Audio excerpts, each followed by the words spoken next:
ہم اپنے مالک کے کرشموں کو کبھی نہیں سمجھ سکتے۔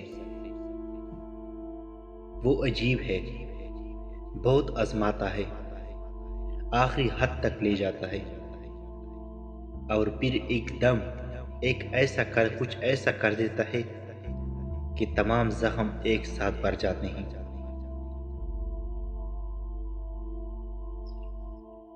بار ہی نہیں رہتا، یاد ہی نہیں رہتا کہ تکلیف کیا تھی۔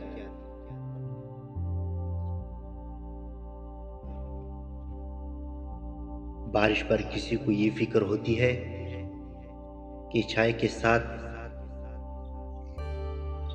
چپس کھاؤں یا پکوڑے، اور کچھ یہ سوچ رہا ہوتا ہے کہ آج پھر گیلی زمین پر سونا پڑے گا۔ اپنے وہ نہیں ہوتے جو تصویر میں ساتھ کھڑے ہوتے ہیں، اپنے وہ ہوتے ہیں جو تکلیف میں ساتھ کھڑے ہوتے ہیں۔ لوگ سوچتے ہیں کہ کسی دوسری جگہ جا کر وہ خوش رہیں گے، لیکن حقیقت میں ایسا نہیں، کیونکہ وہ جہاں بھی جائیں گے خود کو ساتھ لے کر جائیں گے۔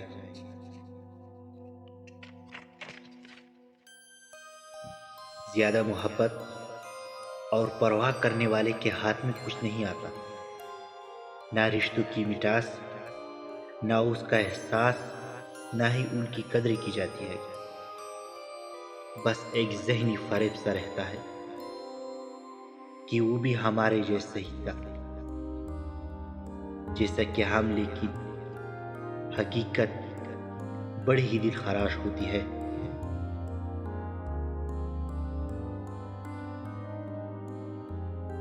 لحاظ اور اجنبی عورت کی عزت دو ایسی چیزیں ہیں جو دنیا کی کوئی ڈگری نہیں خرید سکتی، سوائے گھر کی تربیت کے۔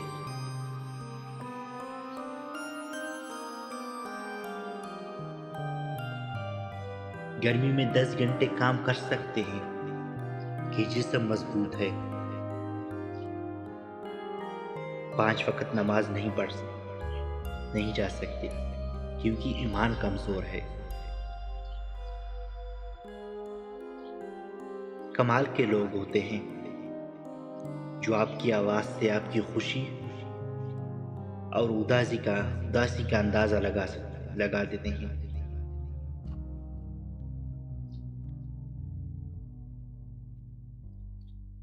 جب ہم سب چپ چاپ کر برداشت کر لیتے ہیں تب ہم دنیا کو بہت اچھے لگتے ہیں، اور جب ہم ایک بار ان کی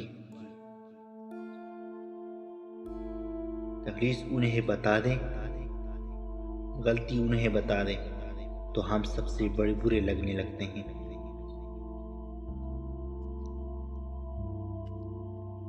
مسلسل اذیت اور تکلیف جیسی کوئی چیز نہیں ہوتی، ہر وقت بدل جاتا ہے، ہر چیز عارضی ہوتی ہے۔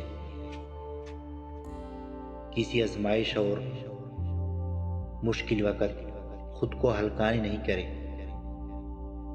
بھروسہ رکھ کے بہتری آپ کی منتظر ہے۔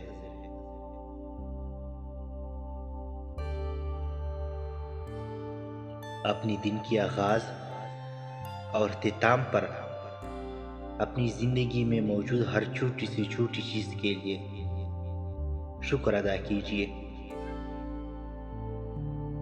آپ کو احساس ہوگا کہ آپ کس قدر نعمتوں سے نوازے گئے ہیں۔ کبھی بھی مشکل وقت سے مت گھبراؤ، یہ گھٹیا اور دشوار گزار موڑ جو سفر حیات میں آتے ہیں دراصل ہمیں ہماری منزلوں تک پہنچانے والے زینے ہوتے ہیں۔